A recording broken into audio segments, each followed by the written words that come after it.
محمد کی محبت دین حق کی شرط اول ہے، محمد کی محبت دین حق کی شرط اول ہے، اسی میں ہو اگر خامی تو سب کچھ نامکمل ہے۔ برادران اسلام، حاضرین جمعہ، اسلامی بھائیوں، نوجوانوں، بزرگوں، پردہ نشین خواتین، ہر قسم کی حمد و ثنا اس اللہ رب العزت کے لیے ہے جس نے ہم اور آپ کو اسلام کی مال و دولت سے مالا مال کیا اور ہمیں اپنے آخری پیغمبر جناب محمد رسول اللہ صلی اللہ علیہ وسلم کے امتی بننے کا شرف بخشا۔ درود و سلام نازل ہو اللہ کے تمام پیغمبروں پر، خصوصاً ہمارے آخری پیغمبر جناب محمد رسول اللہ صلی اللہ علیہ وسلم پر۔ خطبہ جمعہ کا موضوع ہے محبت رسول۔ اس سے پہلے کہ میں اپنے خطبے کی وضاحت کروں، آپ کے سامنے ایک حدیث میں پیش کرنا چاہتا ہوں کہ بہت سارے لوگ جمعہ کے دن میں بھی آتے ہیں تو کچھ جمعہ کے خطبے کے دوران میں بھی بات چیت کرتے رہتے ہیں، یا کچھ ہنستے رہتے ہیں، یا کچھ ایک دوسرے کو حکم دیتے ہیں، یہ اٹھا دو، یہ کر دو، وہ کر دو۔ یہ ساری چیزیں صحیح نہیں ہیں، غلط ہیں، جمعہ کے آداب میں سے نہیں۔ میرے بھائیو، میرے نبی کی حدیث ہے کہ اگر کوئی آدمی جمعہ کے دن غلط کام کر رہا ہو، بات کر رہا ہے یا کوئی غلط کام کر رہا ہے تو آپ اس کو روک بھی نہیں سکتے۔ یعنی کوئی اگر دیکھ رہا ہے آدمی بات کر رہا ہے یا روک رہا ہے، اگر کسی نے اس کو روک دیا، ٹوک دیا، بات مت کرو، تو تم نے بھی لغو کام کیا، یعنی روکنے والے نے بھی غلط کام کیا۔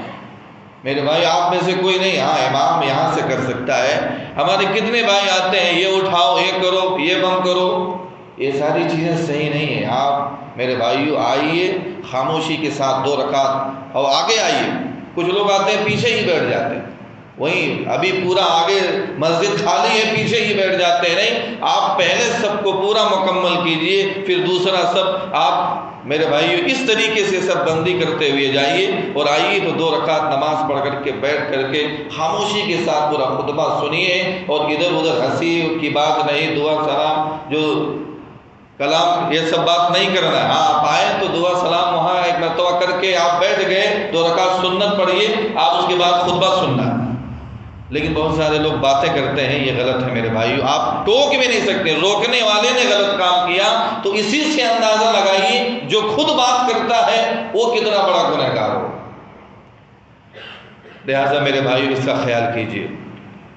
تو محبت رسول آج کا موضوع ہے۔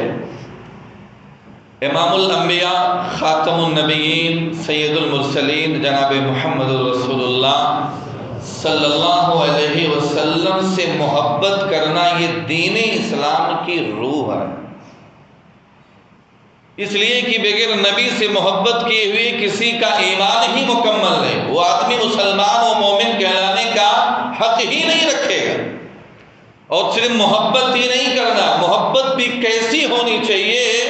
آدمی اپنے جان سے زیادہ، اپنے مال سے زیادہ، اپنے ماں باپ سے زیادہ، دنیا اور دنیا کی تمام چیزوں سے زیادہ میرے نبی سے محبت ہونی چاہیے، تب اس کا ایمان کامل ہوگا۔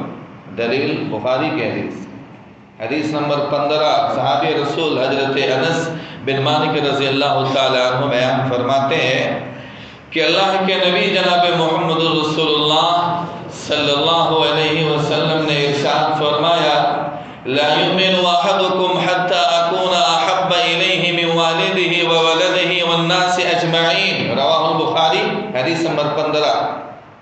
تم میں سے کوئی شخص اس وقت تک کامل مومن کہلانے کا حق نہیں رکھتا ہے جب تک کہ کہ میں اس کے نزدیک اس کے ماں باپ سے، اس کے آل و اولاد سے، بلکہ دنیا کے تمام لوگوں سے زیادہ میں نہ محبوب بن جاؤں، میں نہ اس کے نزدیک سب سے پیارا بن جاؤں، اس وقت کسی کا ایمان مکمل نہیں، کامل مومن کہلانے کا حق ہی نہیں رکھتا۔ میرے بھائیوں، اس حدیث سے ہم اور آپ کو یہ معلوم ہوا کہ دنیا اور دنیا کی تمام چیزوں سے زیادہ محبت ہم کو اللہ کے رسول سے کرنی چاہیے۔ بخاری ہی کی ایک اور حدیث ہے، حدیث نمبر 6632 6632، عبداللہ بن ہشام رضی اللہ تعالیٰ عنہ بیان فرماتے ہیں کہ ایک مرتبہ ہم اللہ کے رسول صلی اللہ علیہ وسلم کے ساتھ میں تھے، اللہ کے نبی نے حضرت عمر رضی اللہ تعالیٰ عنہ کا ہاتھ پکڑا ہوا ہے۔ اللہ کے نبی نے حضرت عمر کا ہاتھ جب پکڑا ہوا تھا، اسی موقع پر حضرت عمر رضی اللہ تعالیٰ عنہ نے عرض کیا، اے اللہ کے رسول، آپ میرے نزدیک سوائے میری جان کے سب سے زیادہ محبوب، یعنی اس کائنات میں صرف میری جان کو چھوڑ دو تو میرے نزدیک آپ سب سے زیادہ محبوب، سب سے زیادہ پسندیدہ۔ اللہ کے نبی نے کہا، لا والذی نفسی بیدی حتی اکون احب الیک من نفسک، اے عمر بات نہیں بنی ابھی، قسم ہے اس ذات کی جس کے ہاتھ میں میری جان ہے، اس وقت تک تمہارا ایمان مکمل نہیں ہوگا جب تک کہ میں تمہارے نزدیک تمہاری بھی جان سے زیادہ محبوب نہ ہو جاؤں، جب تک تمہارا ایمان کامل نہیں ہوگا۔ حضرت عمر رضی اللہ تعالیٰ عنہ کو جب اس بات کی خبر ملی کہ میرا ایمان کامل نہیں، یعنی اپنی جان سے بھی زیادہ اللہ کے رسول کو محبوب رکھنا ہے، اسی موقع پر فوراً حضرت عمر رضی اللہ تعالیٰ عنہ نے کہا، اے اللہ کے رسول، اب آپ میرے نزدیک اپنی جان سے بھی زیادہ محبوب ہو گئے ہیں۔ تب آپ نے بیان فرمایا، الآن یا عمر، اے عمر اب ٹھیک ہے، اب تمہارا ایمان مکمل ہوا، اب تم کامل ایمان والے ہوئے ہو۔ میرے بھائیوں، اس حدیث سے یہ پتہ چلا کہ دنیا کائنات کی ساری چیزوں سے زیادہ ہمارے نزدیک سب سے زیادہ محبت کس سے ہونی چاہیے؟ محمد رسول اللہ صلی اللہ علیہ وسلم۔ اسی لیے میرے نبی نے کہا، وہ آدمی ایمان کی مٹھاس کو پا لے گا، ایمان کی حلاوت، ایمان کی مٹھاس، ایمان کی شیرینی پا لے گا۔ کون آدمی؟ جس شخص کے اندر 3 خصلتیں پائی جائیں، ثلاث من کن فیہ وجد حلاوت الایمان ان یکون اللہ ورسولہ احب الیہ مما سواہما۔ بخاری کی حدیث نمبر 16، اللہ کے نبی نے بیان فرمایا، یہ 3 خصلتیں جس شخص کے اندر پائی گئیں، 3 صفتیں، وہ آدمی ایمان کی حلاوت، ایمان کی مٹھاس، ایمان کی شیرینی کو پالے گا۔ آپ نے سب سے پہلے جس کا ذکر کیا وہ یہی ہے کہ اس کے نزدیک اللہ اور اس کے رسول سب سے زیادہ محبوب ہونے چاہیے۔ اور دوسرا وَأَن يُحِبَّ، دوسرا وہ اگر کسی سے محبت کرے، کسی آدمی سے، تو صرف اللہ کی رضا کے لیے محبت کرے۔ اور تیسرا کیا ہے؟ ایمان لانے کے بعد میں کفر کی طرف پلٹ جانا اس کو ایسے ہی ناپسند ہو جیسے آگ میں ڈالا جانا ناپسند ہوتا ہے، ویسے اس کو ایمان سے دوبارہ کفر کی طرف پلٹ جانا ناپسند۔ یہ 3 خصلتیں جس میں پائی گئیں، وہ آدمی ایمان کی حلاوت کو پا لے گا۔ دیکھیں، سب سے پہلے جس کا ذکر ہے کہ اللہ اور اس کے رسول اس کے نزدیک سب سے محبوب ہونے چاہیے۔ تو میرے بھائیو، ان تمام حدیث سے یہ پتہ چلا کہ مسلمان میزان کے ایک پڑھنے میں اللہ کے رسول صلی اللہ علیہ وسلم کی محبت کو رکھے، اور دوسرے پڑھنے میں دنیا اور دنیا کی تمام چیزوں کی محبت کو رکھے، پھر وزن کرے۔ اگر دنیا اور دنیا کی تمام چیزوں کی محبت پر نبی کی محبت غالب ہے تب تو پھر ایمان ہے، لیکن اگر نبی کی محبت پر دنیا یا دنیا کی کسی ایک بھی چیز کی محبت اگر غالب آ گئی تب پھر ایمان نہیں ہے، یا تو پھر وہ کفر ہے یا نفاق پنپ رہا ہے۔ حب محبوب خدا اے دل جسے حاصل نہیں، لاکھ مومن ہو مگر ایمان میں کامل نہیں۔ میرے بھائیو، دنیا میں ہر چیز کا بدلہ دیا جا سکتا ہے، مگر محبت ایسی چیز ہے کہ اس کا بدلہ محبت ہی سے دیا جا سکتا ہے۔ آپ کسی کی محبت کا اگر اندازہ لگانا چاہتے ہیں تو میرے بھائیو، عین کسی انتہائی مصیبت اور پریشانی کے وقت میں یا خوشی کا آخری مقام ہو، ایسے وقت میں آپ کسی کی محبت کو پرکھیے، جانچیے، تو میرے بھائیو آپ کو پتہ چلے گا کہ ہاں یہ آدمی خوشی کی آخری انتہا میں ہے، پھر وہ مجھ سے محبت کرتا ہے کہ نہیں کرتا ہے۔ آئیے اس تعلق سے میں آپ کے سامنے حدیث پیش کرتا ہوں۔ معراج کے رات اللہ کے رسول صلی اللہ علیہ وسلم اللہ سے ملاقات کے وقت دیکھیے میرے نبی کو اپنی امت سے کس قدر محبت تھی، اپنی امت کی کتنی زیادہ فکر تھی۔ معراج کی رات جب اللہ کے رسول صلی اللہ علیہ وسلم اللہ سے ملاقات کے وقت بات کر رہے تھے تو آپ نے کہا التحیات للہ والصلوات والطیبات، تمام زبانی عبادتیں، تمام روحانی عبادتیں، تمام بدنی عبادتیں سب اللہ کے لیے، یعنی سب یہ اللہ کے لیے خاص۔ اللہ نے جواب میں کیا کہا؟ السلام علیک ایھا النبی ورحمۃ اللہ وبرکاتہ۔ اللہ نے کہا اے نبی تمہارے اوپر سلامتی ہو، اللہ کی رحمتیں ہوں، اللہ کی برکتیں نازل ہوں۔ لیکن میرے نبی نے ایسے موقع پر بھی اپنی امت کو نہیں بھولے۔ آپ نے پھر کیا کہا؟ السلام علینا وعلی عباد اللہ الصالحین، یعنی میرے اوپر بھی سلامتی ہو اور اللہ کے نیک بندوں پر بھی، یعنی جو میرے ماننے والے ہیں ان کے اوپر بھی سلامتی ہو۔ دیکھیے اللہ کے نبی اللہ سے بات کر رہے ہیں، خوشی کا انتہا ہے، آخری مقام پر ہے، مگر میرے نبی کو اپنی امت کی فکر ہے، اپنی امت کی کامیابی کی، نجات کی فکر آپ کے دل میں موجود۔ اسی لیے تو میرے بھائیوں بخاری کی حدیث 4712 نمبر کی حدیث، جب میدان محشر قائم ہوگا سارے لوگوں کی زبانوں پر نفسی نفسی کا عالم ہوگا، یہاں تک کہ پیغمبروں کے بھی زبانوں پر نفسی نفسی کا عالم ہوگا۔ سب کو اپنی اپنی فکر ہوگی، آج کیسے میری جان بچ جائے، نفسی نفسی، میری جان میری جان، کیسے میں بچ جاؤں۔ سب کو، پورے انسانوں کو، یہاں تک کہ تمام پیغمبروں کی زبانوں پر بھی نفسی نفسی ہوگا، مگر اس نازک اور ہولناکی کی گھڑی میں قربان جائیے میرے اور آپ کے آخری پیغمبر جناب محمد الرسول اللہ صلی اللہ علیہ وسلم کی زبان پر اللہم امتی امتی کا لفظ ہوگا۔ اے اللہ میری امت میری امت، یعنی آپ میدان محشر میں بھی اپنی امت کو نہیں بھولیں گے۔ میرے بھائیوں میرے نبی کو اپنی امت سے اس قدر محبت تھی، تو جو میرے نبی کو اپنی امت سے اتنی محبت تھی، کیا ہمیں اپنے نبی سے محبت ہونی چاہیے کہ نہیں ہونی چاہیے؟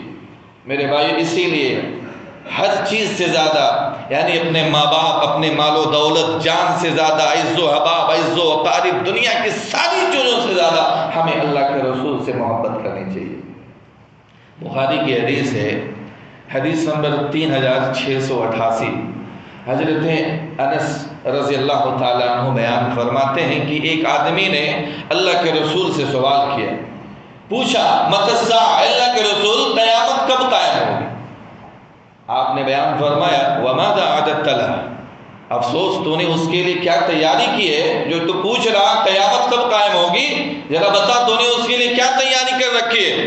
اس آدمی نے کہا اس کے لیے میں نے کچھ خاص تیاری تو نہیں کر رکھی ہے، البتہ مجھے ہر چیز سے زیادہ اللہ اور اس کے رسول سے محبت۔ میرے نبی نے کہا تو پھر ٹھیک ہے، جس کے ساتھ تو محبت کرتا ہے نا، کل قیامت کے دن تیرا انجام بھی انہی کے ساتھ ہوگا، تو اسی کے ساتھ رہے گا۔ دیکھیے محبت، نبی سے محبت کرنے کا یہ فائدہ ہے میرے بھائیوں۔ میرے نبی نے کہا تو جس کے ساتھ محبت کرتا ہے تیرا انجام، تیرا حشر بھی قیامت کے دن انہی کے ساتھ ہوگا۔ صحابی رسول حضرت انس رضی اللہ تعالی عنہ بیان فرماتے ہیں کہ صحابہ کرام کو اسلام لانے کے بعد کسی اور بات پر اتنی خوشی نہیں ہوئی جتنی اس حدیث کو سن کر کے صحابہ خوش ہوئے کہ تمہارا انجام بھی انہی کے ساتھ ہوگا جس کے ساتھ تمہیں محبت ہے۔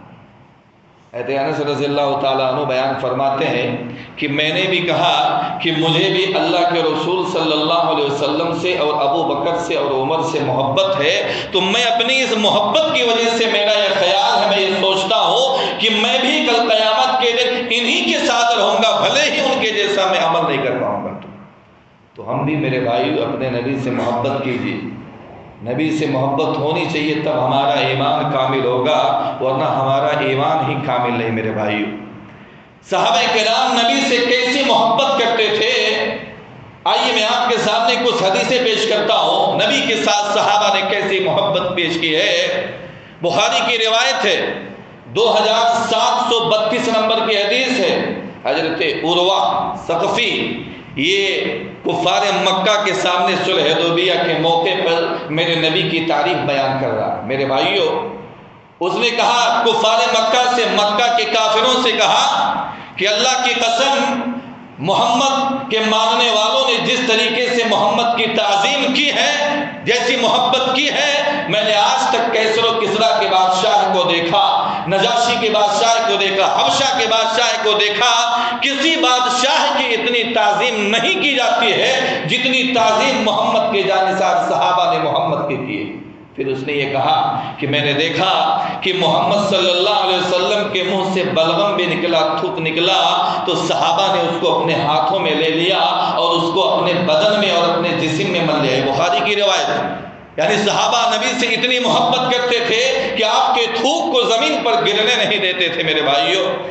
اور پھر اس نے کہا کفار مکہ سے کہ نبی نے جب وضو کیا، جب وضو کا پانی بچا تو وضو کا پانی جو بچا ہوا تھا صحابہ کرام حاصل کرنے کے لیے ایسا معلوم ہوتا تھا کہ لوگ آپس میں لڑ پڑیں گے، یعنی نبی کے وضو کے بچے ہوئے پانی کو حاصل کرنے کے لیے صحابہ دوڑتے، ایسا معلوم ہوتا کہ ابھی آپس میں لڑ پڑیں گے۔ اللہ کے نبی نے جب کسی کام کے کرنے کا حکم دیا، صحابہ اسے بجا لانے کے لیے دوڑ پڑتے کہ میں اس پر سب سے پہلے عمل کروں۔ اور جب جب نبی نے گفتگو شروع کی، بات کرنی شروع کی، تمام صحابہ کی آوازیں پست ہو جاتی، کسی کی آواز نہیں آتی تھی میرے بھائیوں۔ یہ نبی کے ماننے والوں نے اس قدر نبی کی تعظیم کی ہے، ایسی وہ محبت کرتے تھے کہ میں نے کسی بادشاہ کو ایسی تعظیم کرتے ہوئے نہیں دیکھا میرے بھائیوں۔ آج ہم کو بھی نبی سے ایسی محبت ہونی چاہیے۔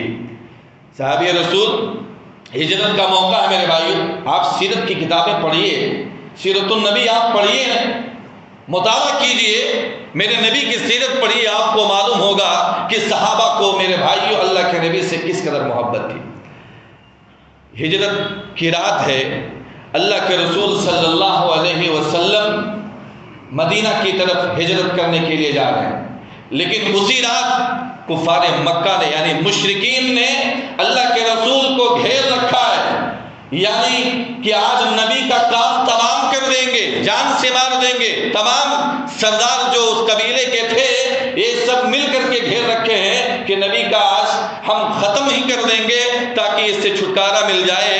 ایسے موقع پر اللہ کے نبی نے حضرت علی رضی اللہ تعالیٰ عنہ کو بلایا، علی کو بلایا اور کہا کہ اے علی، میں مدینہ جا رہا ہوں، کچھ لوگوں کی امانتیں میرے پاس رکھی ہوئی ہیں، تم بھی ان کو ادا کر کے تم بھی مدینہ چلے آنا۔ میرے بھائیوں، جب حضرت علی رضی اللہ تعالیٰ عنہ کو اللہ کے نبی نے بلایا تو آپ نے خوشی خوشی اس حکم کو، یعنی علی رضی اللہ تعالیٰ عنہ نے خوشی سے اس حکم کو منظور کر لیا، حالانکہ اس رات نبی کے بستر پر سونا خود اپنے موت کو دعوت دینا تھا، اس لیے کہ مشرکین گھیر رکھے تھے کہ وہ نبی کا خاتمہ ہی کر دیں گے۔ اللہ کے نبی کے اس فرمان کو حضرت علی رضی اللہ تعالیٰ عنہ نے بغیر جان کی پرواہ کیے ہوئے خوشی خوشی منظور کر لیتے۔ میرے بھائیوں، ہجرت ہی کی بات ہے، حضرت ابو بکر صدیق رضی اللہ تعالیٰ عنہ اللہ کے رسول صلی اللہ علیہ وسلم کے ساتھ سفر کر رہے ہیں، چل رہے ہیں۔ میرے بھائیوں، اچانک اللہ کے نبی کے سامنے حضرت ابو بکر کود کر کے کبھی چلتے ہوئے آگے آ جاتے ہیں، پھر دھیرے دھیرے چلنے لگتے، پھر کود کر کبھی آپ کے دائیں طرف آ جاتے ہیں، پھر کبھی بائیں طرف آ جاتے ہیں، پھر کبھی پیچھے کی طرف چلے جاتے ہیں۔ اللہ کے نبی نے جب ابو بکر کو آگے پیچھے دائیں بائیں جانب دیکھا چلتے ہوئے، کہا اے ابو بکر ٹھیک سے چلو، یہ کیسا چلنا ہے؟ کبھی آگے آتے ہو، کبھی پیچھے، کبھی دائیں کبھی بائیں، ٹھیک سے چلو، یہ کیسے چل رہے ہو؟ میرے بھائیوں، حضرت ابو بکر صدیق رضی اللہ تعالیٰ عنہ نے کیا جواب دیا؟ اللہ کے رسول، جب مجھے یہ خوف محسوس ہوتا ہے کہ دشمن کہیں آپ کے آگے سے نہ آ جائے، آپ کے اوپر حملہ کر دے، تو میں آپ کے آگے آ جاتا ہوں۔ جب مجھے یہ خوف محسوس ہوتا ہے کہیں آپ کے دائیں طرف سے نہ دشمن حملہ کر دے، میں دائیں آ جاتا ہوں۔ جب دشمن کے بائیں طرف سے خطرہ ہوتا ہے میں بائیں آ جاتا ہوں، جب پیچھے کا خطرہ ہوتا ہے میں پیچھے آ جاتا ہوں، یہی سوچ کر کے کہ اگر دشمن کا جب وار ہو، جب دشمن حملہ کرے تو وہ چوٹ مجھے آئے، آپ اس سے محفوظ رہیں۔ میرے بھائیوں، دیکھیے نبی سے کس قدر میرے بھائیوں حضرت ابو بکر صدیق رضی اللہ تعالیٰ عنہ کی محبت تھی۔ آپ کی جان کی حفاظت کے خاطر دائیں بائیں آگے پیچھے ہو کر کے چلتے تھے، میرے نبی کو کوئی نقصان نہیں ہونا چاہیے۔ دیکھیے چلتے چلتے حضرت ابو بکر صدیق رضی اللہ تعالیٰ عنہ اور حضرت اللہ کے رسول صلی اللہ علیہ وسلم غار ثور پر پہنچ گئے۔ غار ثور یہ چھپنے کے لیے ایک معقول جگہ تھی، کیونکہ مشرکین کے تعاقب کا، پیچھا کرنے کا خطرہ تھا کہ مشرکین پیچھا کرتے ہوئے کہیں آئیں گے اور ہمارے اوپر حملہ کریں گے۔ اسی لیے جب غار ثور کے اوپر پہنچتے ہیں تو میرے بھائیوں حضرت ابو بکر صدیق رضی اللہ تعالیٰ عنہ نے اللہ کے رسول سے کہا، اے اللہ کے رسول آپ یہیں ٹھہر جائیے، آپ باہر ہی رکیے، میں پہلے اندر جاتا ہوں تاکہ اگر تکلیف کوئی چیز پہنچے تو مجھے پہنچے، آپ اس سے محفوظ رہیں۔ یعنی میں پہلے اندر جا کے صاف کرتا ہوں، اگر کوئی چیز ہو اس کو میں صاف کر دیتا ہوں، پھر میں آپ کو بلاتا ہوں۔ حضرت ابو بکر صدیق رضی اللہ تعالیٰ عنہ اس غار ثور کے اندر جاتے ہیں، داخل ہوتے ہیں تو اس کے اندر میرے بھائیوں بہت سارے سوراخ ہوتے ہیں، بہت سارے ہول ہوتے ہیں۔ ابو بکر صدیق رضی اللہ تعالیٰ عنہ نے اپنے چادر کو پھاڑا اور پھاڑ پھاڑ کر کے جتنے سوراخ تھے، ہول تھے، اس میں کپڑے کو بھر دیا، لگا دیا، پھر بھی اتنے سوراخ تھے کہ 2 سوراخ باقی رہ گیا، 2 ہول باقی رہ گیا۔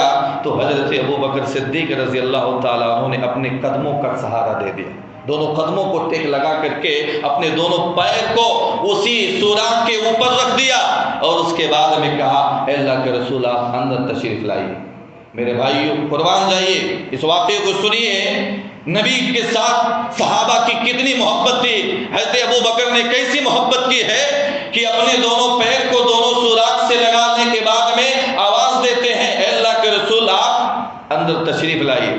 اللہ کے رسول غار ثور میں اندر تشریف لے جاتے ہیں، ابو بکر کی گود میں سر رکھ کر کے ٹیک لگاتے ہیں، نیند آ جاتی ہے، آپ سو جاتے ہیں۔ میرے بھائیوں چونکہ غار ثور کے اندر جو بہت سارے سوراخ تھے ابو بکر نے سب کو بند کر دیا تھا، 2 سوراخ باقی تھے، پیر کو لگایا تھا، اللہ کے نبی سو گئے، لیکن اسی موقع پر اسی سوراخ سے نکل کر کسی زہریلے جانور نے ابو بکر کے پیر کے انگوٹھے میں کاٹ لیا۔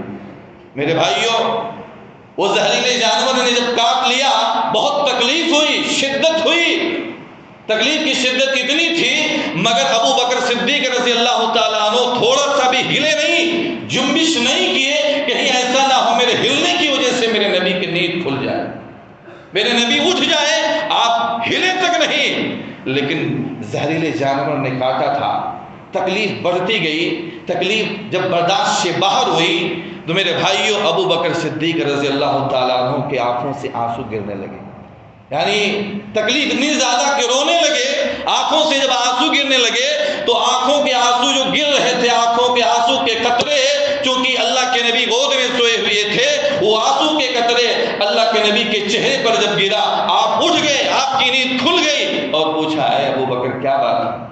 میرے بھائیوں ابو بکر صدیق رضی اللہ تعالیٰ عنہ نے کہا، اے اللہ کے رسول مجھے کسی زہریلے جانور نے کاٹ لیا، مجھے کسی زہریلے جانور نے کاٹ لیا ہے۔ اللہ کے نبی نے کہا تم نے پہلے کیوں نہیں بتایا؟ میرے بھائیوں قربان جائیے، انہوں نے کہا میرے ماں باپ آپ پر قربان ہو، میں نے یہ گوارا نہیں کیا کہ مطلب آپ کی نیند کھل جائے، میں آپ کو ڈسٹرب کروں، میں نے اس زہر کو برداشت کیا، یہ تو میرے آنکھوں کے آنسو سے آپ کی نیند کھل گئی۔ میرے بھائیوں اللہ کے نبی نے جب اٹھے تو اٹھنے کے بعد میں اپنا لعاب اسی جگہ پر جس جگہ پر کاٹا تھا آپ نے اپنا تھوک لگایا تو ابو بکر کا زہر کا جو اثر تھا وہ ختم ہو گیا، آپ ٹھیک ہو گئے۔ یہ محبت تھی میرے بھائیوں، یہ صحابہ کی محبت تھی نبی کے ساتھ۔ ہم اور آپ کیا کرتے ہیں؟ حضرت خبیب رضی اللہ تعالیٰ عنہ اسلام لانے کے جرم میں سولی پر لٹکا دیے گئے۔ کس پر؟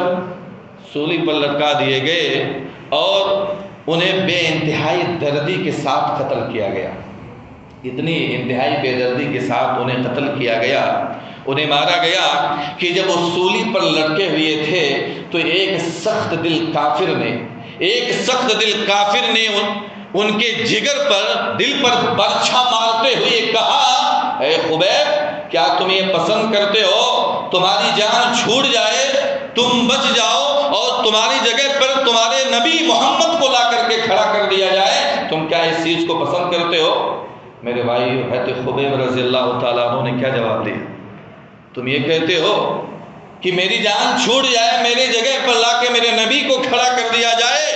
اللہ کی قسم مجھے تو یہ گوارا نہیں ہے کہ میرے نبی کے پیر میں ایک ہوں کہ میرے جگہ پہ لا کے کھڑی کرنے کی بات کر رہے ہو؟ میرے بھائیو، یہ سب کچھ ہے گوارا، پر یہ دیکھا جا نہیں سکتا۔ یہ سب کچھ ہے گوارا، پر یہ دیکھا جا نہیں سکتا کہ نبی کے پائے اقدس میں کوئی کانٹا بھی چبھ جائے۔ یعنی ان کو یہ گوارا نہیں تھا کہ میرے نبی کے پیر میں ایک کانٹا بھی چبھ جائے، اور تم یہ کہتے ہو کہ مجھے چھوڑ دیا جائے۔ یہ میں کیسے اس کو پسند کر لوں گا کہ میری جگہ پہ میرے نبی کو لا کے کھڑا کر دیا جائے؟ لہٰذا میرے بھائی، یہ صحابہ کی محبت تھی نبی کے ساتھ، ہم اور آپ کو بھی ایسی محبت ہونی چاہیے۔ میرے بھائیوں، ایک یہودیہ عورت نے ایک مرتبہ اللہ کے نبی جناب محمد رسول اللہ صلی اللہ علیہ وسلم کی دعوت لی، ایک یہودیہ عورت نے، اور اس نے ایک کھانے میں زہر ملایا۔ دیکھیے، نبی کے مارنے کی پلاننگ تھی۔ یہودیہ عورت نے نبی کی دعوت لیا، کھانے میں زہر ملایا، گوشت میں زہر ملایا، اور اللہ کے رسول صلی اللہ علیہ وسلم نے اس کی دعوت کو قبول کرتے ہوئے تشریف لے گئے۔ آپ کے ساتھ میں ایک صحابی، بشیر نامی صحابی بھی تشریف لے گئے۔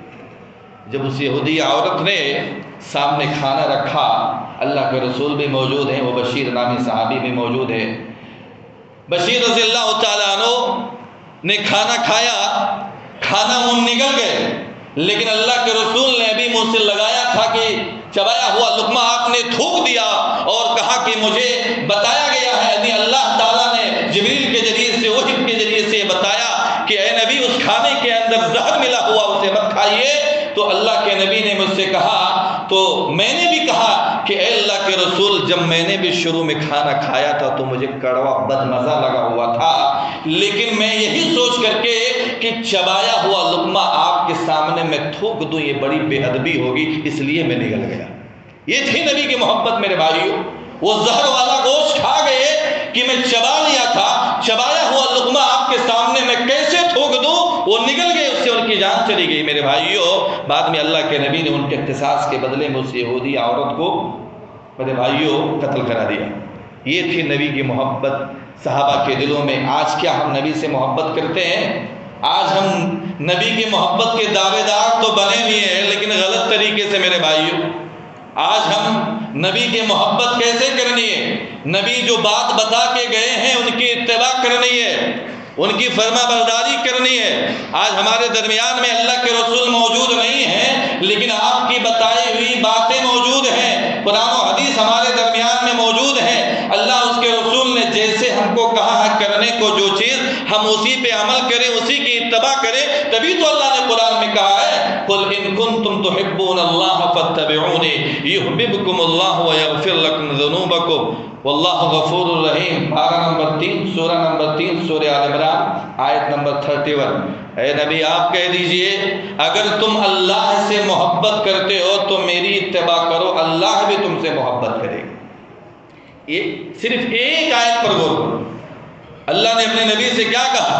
اگر تم اللہ سے محبت کرتے ہو فاتبعونی، میری یعنی نبی کی اتباع کرو تو اللہ بھی تم سے محبت کرنے لگے گا، اور اللہ تمہارے گناہوں کو بھی معاف فرما دے گا۔ اللہ غفور رحیم، یعنی نبی کی اتباع کرنے سے اللہ بھی تم کو محبت کرے گا۔ نبی کی اتباع کیسے کرنی ہے؟ جس چیز کو اللہ کے رسول بتائیں وہی کرنا ہے، جس چیز سے روکے ہیں ہم اور آپ کو اس سے رک جانا ہے۔ آج ہمارے بھائی جو میرے بھائیوں یہ بازار سجا رہے ہیں، یہ نبی کی اتباع ہے، یہ نبی حکم دے کے گئے ہیں۔ آج دیکھیے، آج میرے بھائیوں پوری گلیاں سجائی جا رہی ہے، پورے بازار سجائے جا رہے ہیں، پورے روڈ پہ کھمبے گاڑے جا رہے ہیں، لائٹنگیں لگائی جا رہی ہیں۔ میرے بھائیوں یہ سجا رہے ہیں، ایسے لوگوں کو صرف ایک حدیث سن لیں، اس پہ عمل کر لیں، وہ کبھی نہیں سجائیں گے۔ بخاری کی حدیث نمبر 2613، صرف اس ایک حدیث پر عمل کر لیں، وہ کوئی کھمبا نہیں لگائیں گے، کوئی کپڑا نہیں لگائیں گے، وہ کوئی لائٹنگ نہیں لگائیں گے۔ بخاری کی حدیث 2613 نمبر کی حدیث ہے کہ ایک مرتبہ اللہ کے نبی جناب محمد رسول اللہ صلی اللہ علیہ وسلم میرے بھائیوں داماد رسول یعنی اپنے داماد علی رضی اللہ تعالیٰ عنہ کے گھر جاتے، اپنی لختی جگر بیٹی فاطمہ رضی اللہ تعالیٰ عنہ کے گھر تشریف لے گئے۔ اللہ کے رسول ابھی دروازے پر ہی پہنچے تھے کہ وہیں سے واپس چلے گئے، وہیں سے ہی لوٹ گئے، گھر کے اندر ہی داخل نہیں ہوئے۔ کیوں؟ اس لیے کہ دروازے پر ایک قیمتی ریشمی کپڑے کی چادر لٹکی ہوئی تھی، آپ اسی وجہ سے گھر سے واپس چلے گئے، لوٹ گئے۔ جب علی رضی اللہ تعالیٰ عنہ گھر پہ موجود نہیں تھے اس وقت، جب حضرت علی تشریف لائے تو حضرت فاطمہ رضی اللہ تعالیٰ عنہ نے کہا کہ ابا جان آئے تھے گھر پہ اور پتہ نہیں کیوں گھر کے اندر ہی نہیں داخل ہوئے، ابا جان گھر کے دروازے سے ہی لوٹ گئے۔ اللہ کے نبی کے خدمت میں فوراً بھاگتے ہوئے حضرت علی رضی اللہ تعالیٰ عنہ پہنچتے ہیں اور واپسی کا سبب پوچھتے ہیں، اللہ کے رسول آپ گھر میں کیوں نہیں گئے، واپس کیوں چلے آئے؟ میرے بھائیوں، میرے نبی نے جو جواب دیا وہ کیا ہے؟ مالی ولی دنیا، میری دنیا کی سجاوٹوں سے کیا تعلق، یعنی دنیا کی آرائشوں سجاوٹوں سے میرا کیا تعلق ہے؟ اس دروازے پر ایک ریشمی چادر لٹکی ہوئی تھی، اسی وجہ سے میں لوٹ کر کے آ گیا۔ حضرت فاطمہ رضی اللہ تعالیٰ عنہ کو جب آ کر کے حضرت علی بتاتے ہیں کہ نبی اسی وجہ سے لوٹ کر کے چلے گئے تھے، حضرت فاطمہ دوڑی ہوئی اللہ کے نبی کی خدمت میں جاتی ہیں اور کہتی ہیں کہ اللہ کے رسول آپ حکم دیں اس چادر کے بارے میں ہمیں کیا کرنا ہے۔ اللہ کے نبی نے کہا کہ اے میری بیٹی فاطمہ، تم اس چادر کو مدینہ کے فلاں گھر کے اندر جا کر کے دے دو، وہ اس کو بیچ کر کے اپنی ضرورت کو پورا کرے گا۔ قربان جائیے میرے بھائیوں، ہم اور آپ کے آخری پیغمبر اپنے داماد کے گھر، اپنی لختی جگر بیٹی حضرت فاطمہ رضی اللہ تعالی عنہا کے گھر سے صرف ایک ریشمی چادر دروازے پر لٹکی ہوئی تھی، اگر واپس چلے گئے، گھر میں نہیں داخل ہوئے، تم پوری گلیاں سجا رہے ہو، تم پورے روڈ سجا رہے ہو، بازار سجا رہے ہو، کپڑے لگا رہے ہو، لاکھوں کروڑوں کے تم کپڑے لا کر کے اس میں تانتے ہو، لائٹنگیں لگا رہے ہو، تمہارے بازار میں اللہ کے رسول تشریف لائیں گے؟ ایسا کبھی ہو سکتا ہے جو نبی اپنی بیٹی کے گھر میں نہیں گیا تمہارے بازار میں اللہ کے رسول آئیں گے؟ لوگوں کا یہ عقیدہ ہے نہیں، اللہ کے رسول تشریف لاتے ہیں۔ میرے بھائی یہ سب منگرت ہے، یہ لوگوں نے گڑھ لیا ہے، یہ ساری باتیں اچھی نہیں ہیں، تو نبی سے محبت کا یہ طریقہ نہیں ہے، یہ بازار فضول خرچی کر کے یہ نبی سے محبت کا طریقہ بالکل نہیں ہے، بالکل میرے بھائیوں درست نہیں ہے۔ بہت ساری باتیں ہیں محبت رسول کے تعلق سے، انشاءاللہ اگلا جمعہ پارٹ 2 محبت رسول کے بارے میں آپ کے سامنے بیان کروں گا۔ اللہ رب العزت سے دعا ہے اللہ تعالی ہم تمام لوگوں کو اپنے نبی سے محبت کرنے کی توفیق عنایت فرما۔ اللہ ہم سب لوگ گنہگار ہیں، ہم سب لوگوں کے گناہوں کو معاف فرما۔ اللہ ہم سب لوگوں کو جنت الفردوس کے اندر جگہ دے۔ اللہ ہم تمام لوگوں کو جہنم کے عذاب سے بچائے۔ اللہ ہم میں سے جو بیمار ہیں تو انہیں شفائے کامل کلی عنایت فرما۔ اللہ ہم میں سے جو تنگ دست ہیں تو ان کے تنگ دستی کو دور فرما۔ اللہ ہم میں سے جو قرض دار ہیں تو ان کے قرض کی ادائیگی میں آسانی پیدا فرما۔ آمین۔ بارک اللہ لنا ولکم فی القرآن العظیم ونفعنا وإياكم بالآيات والذكر الحكيم إنه تعالى جواد كريم ملك بر رؤوف رحيم۔